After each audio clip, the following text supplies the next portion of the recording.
بسم اللہ الرحمن الرحیم۔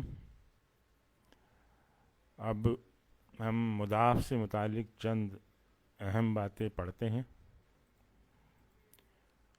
مضاف باب فتح اور باب حسبہ سے استعمال نہیں ہوتا، جبکہ ثلاثی مزید فی کے تمام ابواب سے استعمال ہوتا ہے۔ دوسری اہم بات یہ ہے کہ جب کسی اسم کے ایک سے زیادہ معنی ہوں تو مضاف ہونے کی صورت میں ایک معنی دینے والے اسم کو ادغام کے ساتھ اور دوسرے معنی دینے والے اسم کو بغیر ادغام کے استعمال کرتے ہیں۔ اس کی مثال دیکھتے ہیں۔ مدن بمعنی کھینچنا اور مددن بمعنی مدد کرنا، یہاں یہ ادغام کے ساتھ استعمال ہوا ہے، ایک معنی ہو گئے کھینچنا، اور یہاں بغیر ادغام کے استعمال ہوا ہے تو اس کی دوسرے معنی ہو گئے مدد کرنا۔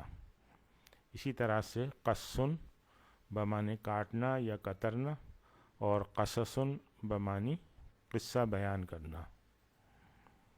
اسی طرح سے سبن بمعنی گالی اور سببن بمعنی سبب یا وجہ۔ اب اس کی چند قرآنی مثالیں دیکھتے ہیں۔ وَلَيْسَ بِدَارِهِمْ شَيْئًا إِلَّا بِإِذْنِ اللَّهِ۔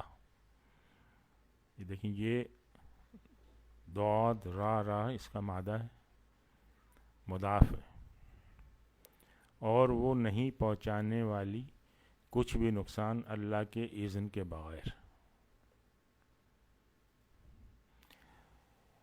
دوسری مثال دیکھیں۔ ان الذین کفروا وصدوا عن سبیل اللہ قد دلوا ضلالا بعیدا۔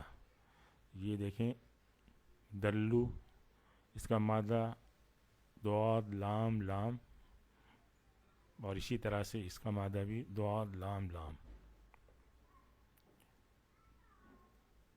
بے شک جنہوں نے کفر کیا اور اللہ کے راستے سے روکا، یقیناً وہ دور کی گمراہی میں چلے گئے۔ وَإِنَّ الَّذِينَ اخْتَلَفُوا فِي الْكِتَابِ لَفِي شِقَاقٍ بَعِيدٍ۔ یہ دیکھیں، شین قاف قاف اس کا مادہ ہے، مضاف۔ بے شک جنہوں نے اختلاف کیا کتاب میں، یقیناً وہ اپنے جھگڑوں میں بہت دور نکل چکے۔ الم تری الی ربک کیف مد الظل۔ یہاں دو الفاظ یوز ہو گئے، میم دال دال اور ضا لام لام۔ تم نے دیکھا نہیں کہ تمہارا رب کس طرح سایہ پھیلا دیتا ہے۔ آج ہم یہیں پہ اکتفا کرتے ہیں۔ سبحانک اللہم و بحمدک، نشہد ان لا الہ الا انت، نستغفرک و نتوب الیک۔